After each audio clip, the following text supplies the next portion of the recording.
अखण्डमण्डलाकारं व्याप्तं येन चराचरं तत्पदं दर्शितं येन तस्मै श्रीगुरवे नमः। तस्मै श्रीगुरवे नमः। पिछली कक्षा में हमने चर्चा की थी किस प्रकार से विश्वामित्र ने भगवान शिव को प्रसन्न करके उनसे विभिन्न प्रकार के अस्त्र और धनुर्विद्या का अध्ययन किया और वशिष्ठ ऋषि पर आक्रमण करके उन्हीं से ही परास्त हुए।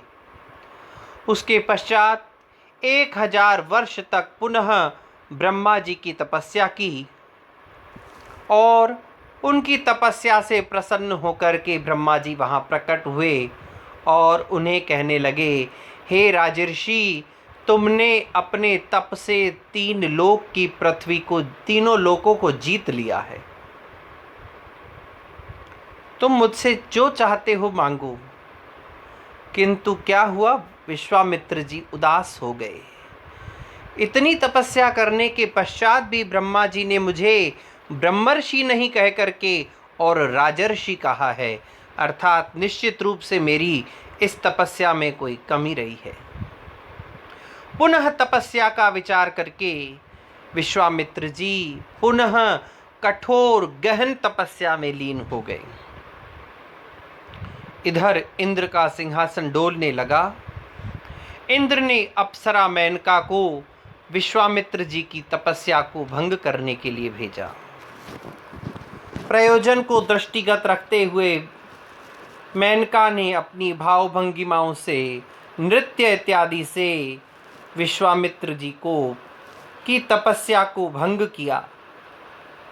विश्वामित्र भी काम के वशीभूत होकर के मेनका के प्रेम में आसक्त हो गए, बद्ध हो गए। दोनों का संयोग होता है और कुछ समय के पश्चात मेनका ने एक सुंदर सी कन्या को जन्म दिया। जैसे ही कन्या का जन्म हुआ, शकुंतला नाम रखा गया और अपने निर्धारित कार्य को पूर्ण करने के पश्चात मेनका पुनः स्वर्ग चली गई और इस शकुंतला नाम की कन्या का महर्षि कण्व ने पालन पोषण किया।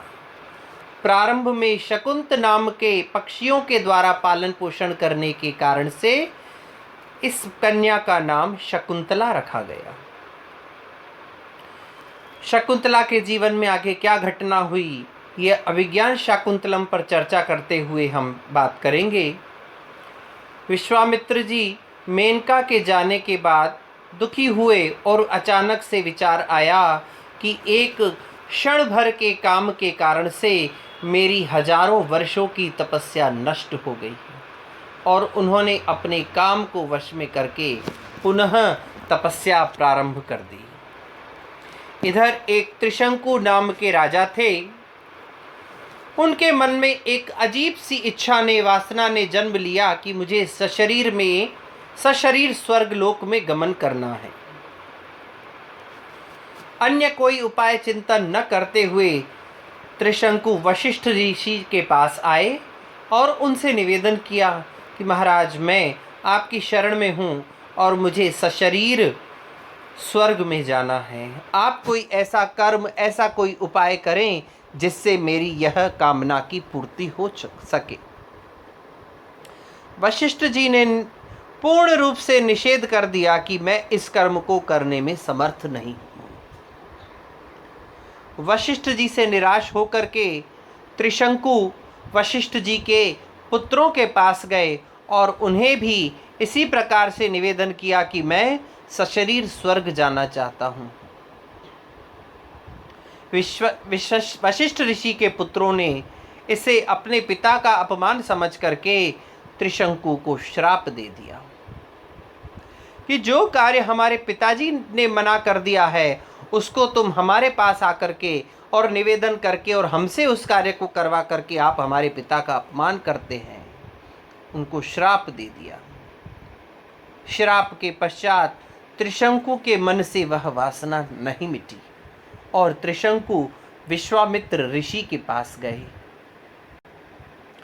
सारी वार्ता कहने के पश्चात त्रिशंकु ने उनसे पुनः निवेदन किया कि मुझे वशिष्ठ और उनके पुत्रों ने इस कार्य से मना कर दिया है, अब मैं आपकी शरण में हूँ।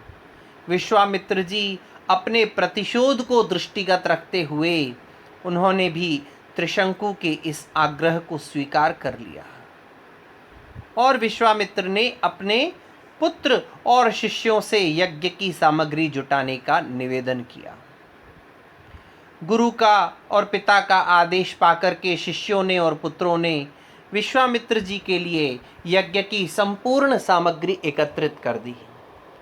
यज्ञ प्रारंभ होने से पूर्व विश्वामित्र जी ने अनेक ऋषियों, महर्षियों, वशिष्ठ ऋषि और अनेक प्रकार के महापुरुषों को यज्ञ में आमंत्रण भेजा, सम्मिलित होने के लिए आमंत्रण भेजा, लेकिन वशिष्ठ जी और उनके पुत्र इस यज्ञ में शामिल नहीं हुए। यज्ञ होता रहा और सारे के सारे देवताओं ने उस हवि के भाग को ग्रहण नहीं किया।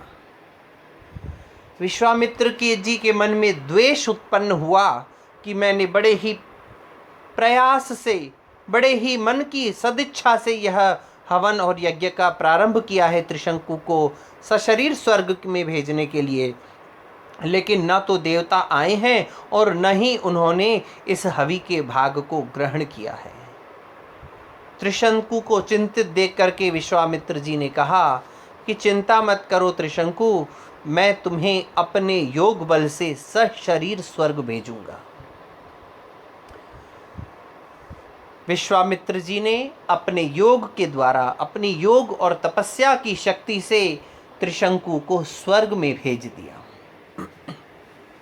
जैसे ही त्रिशंकु ने स्वर्ग में प्रवेश किया, इंद्र सभा में बैठे हुए थे और त्रिशंकु को सशरीर स्वर्ग में आया देख करके इंद्र अत्यंत क्रोधित हो गए और त्रिशंकु से कहा कि तुम्हारा यह दुस्साहस कैसे हुआ कि तुमने सशरीर स्वर्ग में प्रवेश करने का यह दुस्साहस किया है। तब त्रिशंकु कहने लगा कि यह दुस्साहस नहीं है, यह तो मेरे गुरु, मेरे पुरोहित विश्वामित्र जी की तपस्या और योग शक्ति का परिणाम है कि मैं सशरीर स्वर्ग का अधिकारी हुआ हूँ। इंद्र बड़े ही गुस्से में आ जाते हैं। अब इंद्र त्रिशंकु को स्वर्ग में रखते हैं या नहीं, या उसे वापस लौटा दिया जाता है, या उसे स्वर्ग में स्थान दिया जाता है, यह कथा हम कल के व्याख्यान में करेंगे। आज के लिए इतना ही। ओम शम।